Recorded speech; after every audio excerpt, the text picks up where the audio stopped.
അപ്പോൾ പൊന്നാനി ഫുള്ളാണ്ട് സെറ്റായിട്ടല്ലേ ഇൻ്റെലാണ്ട് പെർഫെക്റ്റായി സംഭവമൊക്കെ ആയി എന്നിട്ടാ ഈ നേരെ ഇവിടുത്താണ് ഏറ്റവും വലിയ ടാസ്ക് കിട്ടുക. ഇവിടെ ഒരു ക്യാൻലിവർമെന്താ എന്ത് ചെയ്യണേ ഈ സിറ്റൗട്ട് ഫുള്ള് ഈ പുറത്തേക്കുള്ള ബാൽക്കണി ഫുള്ള് ക്യാൻലിവർമ ഇങ്ങനെ നിൽക്കുക കേട്ടോ.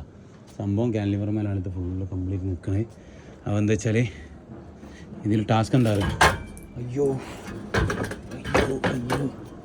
ഇതിൽ ഏറ്റവും വലിയ ടാസ്ക് പറഞ്ഞാൽ ഈ ജനലും ഇതൊക്കെ കൂടി ഒരുമിച്ച് അടിക്കലും അതേപോലെ തന്നെ എന്തെന്ന് ഈ ക്യാൻലിവറാണ്ട് കൊണ്ടുപോക്ക് ഭയങ്കര ടാസ്ക് കേട്ടോ. വലിയ കമ്പി 20-ൻ്റെ കമ്പിട്ടാണ് കൊണ്ടുപോയിട്ട് ആ വെള്ളം ഫുള്ള് ഇങ്ങോട്ട് സ്റ്റോപ്പാക്കിയിട്ട് ഇങ്ങോട്ട് എത്തിക്കേണ്ടതേക്ക് ഇതിലേക്ക് ഇങ്ങോട്ട് എത്തിക്കുകയാണ്. അതെന്താ വെച്ചാൽ ആ കണ്ടില്ല നിങ്ങൾ ബീമ്, ഇവിടെ ബീമ് ഫുള്ള് ഇങ്ങോട്ടിട്ട് ആ തലക്ക ഫുള്ള് ബീം കൊണ്ട് കൊടുന്നു. ആ അടിയിലും സ്ട്രോങ് ആക്കി ബീം കൊടുന്നാട്ടാ. അവിടെ പിന്നെ കൊണ്ടുവരാൻ പറ്റില്ല വെച്ചിട്ട് അവിടെ മനസ്സിലാകുമ്പോൾ തന്നെ ബീം കൊടുന്നാട്ടാ. ഇവിടെ എന്ത് ചെയ്താണ്, ഇവിടെ എപ്പോഴും ബീം കൊണ്ടുപോയി.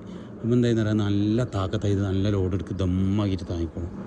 ഓക്കെ സെറ്റാക്കിയിട്ട് സംഭവം ഫുള്ള്